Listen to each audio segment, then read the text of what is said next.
हे everyone, welcome back to my channel. तर आज ना आपण मस्त असा आपला एक स्किन केअर रुटीन पाहणार आहोत. तो पण तुम्ही आठवड्यातून 1 किंवा 2 वेळेस मात्र नक्की करू शकता. आणि आत्ता चालू आहे हिवाळा. तर हिवाळ्यामध्ये आहे ना स्किन केअर लागतोच, नाही तर स्किन अशी खराब व्हायला स्टार्ट होते, पिंपल्स यायला स्टार्ट होते. कारण हिवाळ्यामध्ये स्किन खूप ड्राय होते आणि त्यामुळे आहे ना स्किनचे खूप जास्त प्रॉब्लेम स्टार्ट होतात. आता बघा, माझं आहे ना भरपूर दिवसांपासून, मला वाटते एक 3 आठवडे तरी झाले, मी माझा स्किन केअर कुठलाच फॉलो केला नाही. कारण माझ्या शिफ्टिंगचं चालू होतं, प्लस त्याच्यानंतर आल्यानंतर घर पूर्ण आवरणं आणि त्यानंतर मी दुसरंसुद्धा काम करते. ते करण्यामागे माझ्या आहे ना स्किनचं पूर्ण असं डॅमेज झालेलं आहे आणि माझी स्किन भरपूर प्रमाणात खराब झालेली आहे. सो पिंपल्सचे डाग मात्र खूप जास्त येत आहेत. आणि माझं स्किन केअरमध्ये ना सगळ्यात मोठं आणि इम्पॉर्टंट काम म्हणजे तुमचे फेशियल हेअर रिमूव्ह करणं. तर आपण फक्त फेशियल हेअर रिमूव्ह करत नाही, तर त्यावरची डेड स्किन असते ना ती सुद्धा रिमूव्ह होते आणि स्किन इतकी क्लिअर आणि इतकी सॉफ्ट दिसायला सुरू होते ना.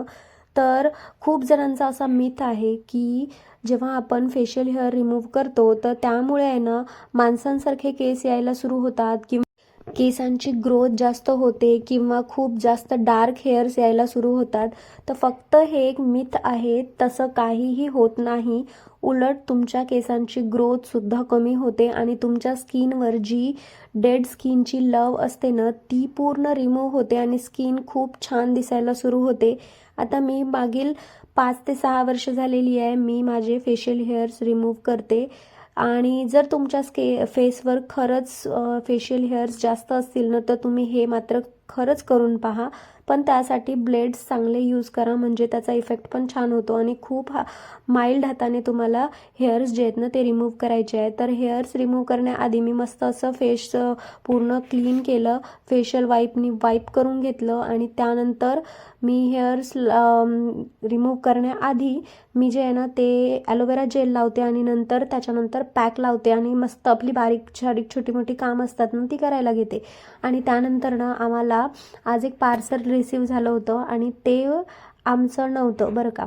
म्हणजे हे ना त्यांच्या फ्रेंडनी एक वॉच ऑर्डर केली होती स्वतःसाठी, तर ती आमच्या ॲड्रेसवर केली होती. तर आम्ही आहे ना फक्त ते रिसीव करणार होतो. तर वॉच कशी आहे काय नाही हे पाहण्यासाठी आहे ना आम्ही आज ते पार्सल ओपन करून पाहिलं आणि ह्यांनी तर घालूनसुद्धा पाहिलं.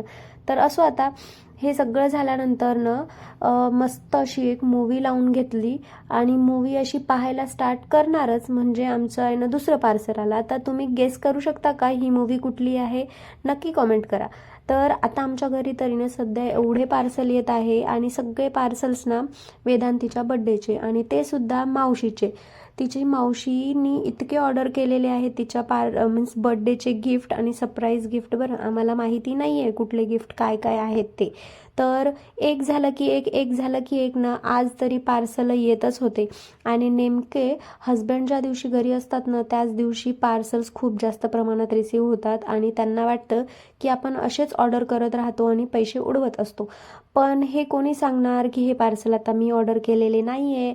त्यांनी हेच सांगत होते की किती पार्सल ऑर्डर केले आणि काय एवढ्या वस्तू मागवल्या. पण आता ते माझ्या नव्हत्या आणि हे सुद्धा पार्सलनं आज रिसीव झालं होतं सेकंड. तर हे पार्सल आहे वेदांतीचं तिच्या मावशीकडून. गिफ्ट ड्रेस आहे, खूप क्यूट ड्रेस आहे.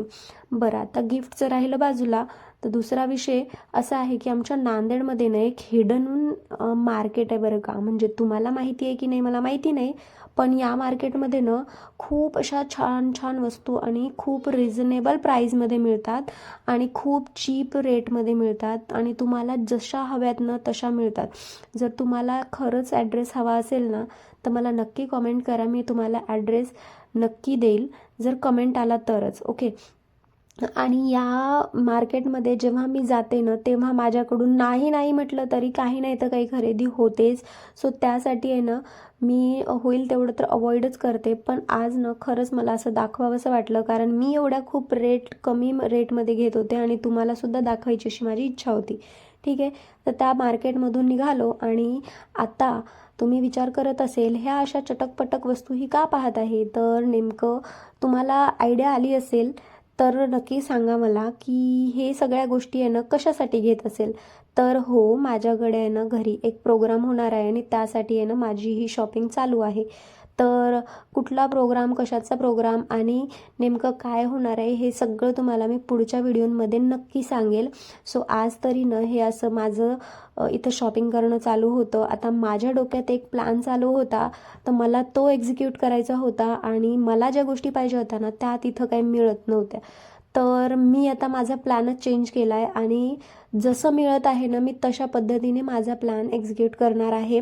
बघू कितपर्यंत सक्सेसफुल होतं आणि सक्सेसफुल झालं की नाही हे सुद्धा नक्की तुम्हाला पुढच्या व्हिडिओमध्ये कळेलच.